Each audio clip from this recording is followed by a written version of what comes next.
Bonjour à tous les amis, j'espère que vous allez tous très bien. Nouvelle vidéo aujourd'hui, nouvelle vidéo Actu Mercato, nouvelle série que j'ai décidé de lancer pour reprendre un peu les vidéos. Voilà, comme je l'avais dit sur la dernière vidéo, bah voilà, j'ai eu les examens, etc. Je suis passé, il y a pas eu de souci là-dessus, donc maintenant je peux reprendre les vidéos bien tranquillement pendant ces 2 mois d'été. Et qu'est-ce qui se passe pendant ces 2 mois d'été? C'est le mercato tout simplement. On va voilà tout de suite parcourir les dernières actualités, les dernières rumeurs, les derniers transferts, etc. Mais avant, comme d'habitude, n'hésitez pas à vous abonner et à liker la vidéo. Ça me ferait super plaisir. On est à 324 abonnés. Si on peut voilà s'approcher des 400 avec cette vidéo, ce serait super cool. Et bah voilà, on va partir tout de suite avec tout simplement un très gros transfert déjà de ce mercato d'été, l'officialisation de Mason Mount à Manchester United pour plus ou moins 70 millions d'euros. Et en plus, Mason Mount a décidé de prendre le numéro 7. Grosse responsabilité pour lui, parce qu'on sait bien que le numéro 7 à Manchester United est un numéro très très mythique. Et voilà, j'ai décidé de dédicacer une vidéo juste à ce transfert. Voilà, une analyse pour voir un peu si ça va matcher, si, enfin comment ça va se passer, etc.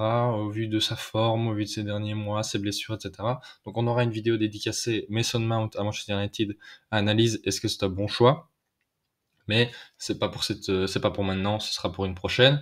Et on va tout de suite enchaîner avec la Juventus qui s'intéresse à Romelu Lukaku, tout simplement. Voilà, ben, les deux parties n'ont pas eu encore d'échange, mais la Juventus va bientôt préparer une offre. Et bonne nouvelle, en tout cas pour la Juventus, c'est que Allegri ne serait pas contre un transfert de Romelu. Il a même donné son accord pour un éventuel transfert.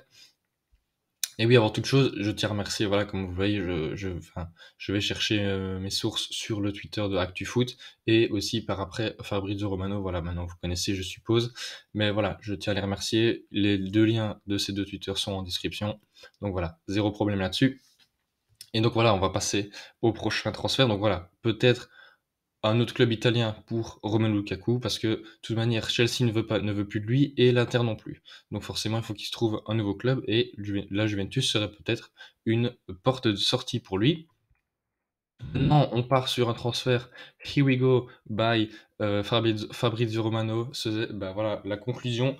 Icardi à Galatasaray tout simplement. Il a su ben apparemment se faire bien voir quand il y a de son prêt du Paris Saint-Germain. Et là ben maintenant, il compte rester. Galatasaray le veut. Et donc, voilà, on serait sur un transfert qui avoisinerait les 10 millions d'euros. Et donc, voilà, je pense que c'est une bonne chose pour lui parce que la saison passée, il a marqué une vingtaine de buts à son actif. Donc, franchement, qu'il continue comme ça, si ça permet de se relancer après cette mauvaise passe à Paris. Voilà, la Turquie est apparemment un bon choix pour lui. Et donc, tant mieux pour lui. Maintenant, on va partir du côté des Pays-Bas et là, on parle quand même un transfert assez conséquent. C'est Noah Lang, le Brugeois qui va signer au PSV pour plus ou moins 15 millions d'euros. Déjà le deuxième transfert hein, pour le PSV, ils avaient pris Pepi pour 7 ou 8 millions. Donc là, quand même, 15 millions, Bruges qui fait une bonne plus-value sur Noah Lang. Voilà, Noah Lang qui prend également le numéro 7.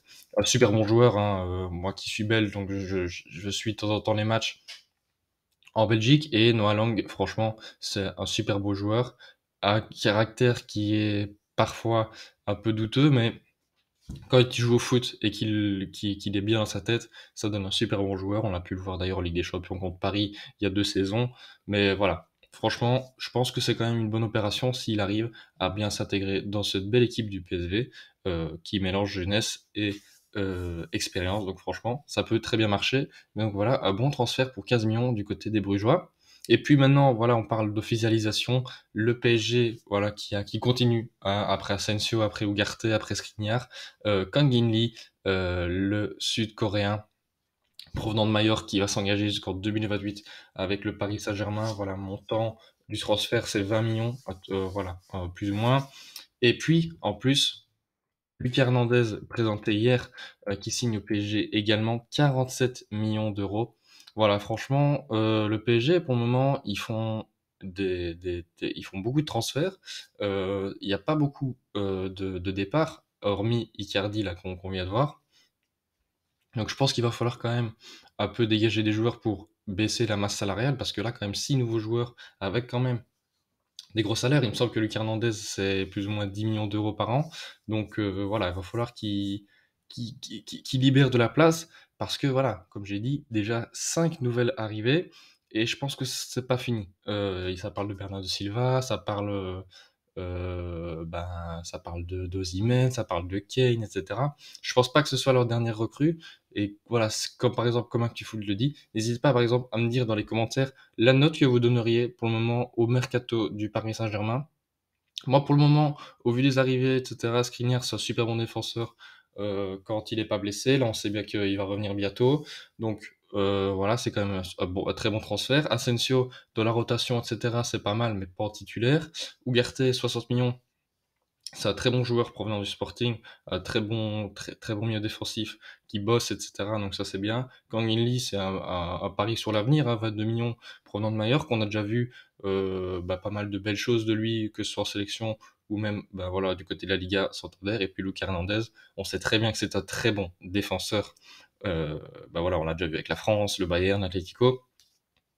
Malheureusement, c'est plus lui le problème, c'est les blessures. Est-ce qu'il va enfin pouvoir aligner 2, 3 saisons sans trop se blesser? Ce sera ça la question parce que du côté de Paris, il faut absolument des défenseurs centraux qui ne se blessent pas parce qu'avec Kimpembe et cetera, Ramos, il faut absolument des bons défenseurs et là, moi, si je devais donner une note, je dirais un 6 sur 10 parce qu'il y a pas encore trop de départs et donc il faut égaliser les venues et les départs. Donc voilà, moi je mettrais 6 et voilà, je pense que ce sera pas fini comme je l'ai dit.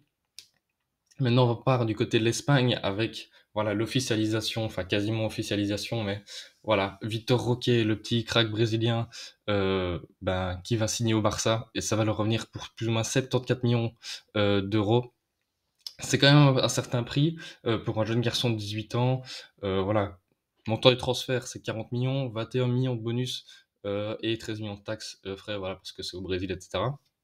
Et donc ça deviendrait le deuxième plus gros transfert d'un joueur brésilien après Neymar, enfin du championnat brésilien. Après Neymar, du coup au Barça également à 88. Lui c'est voilà 74 et après le troisième c'est Hendrick, justement lui qui va au Real. Donc voilà, ça va être sympa cette petite concurrence la saison prochaine entre Vitor Roque et Hendrick qui se retrouvent en Liga Santander dans les deux plus gros clubs de ce championnat, Barça-Real.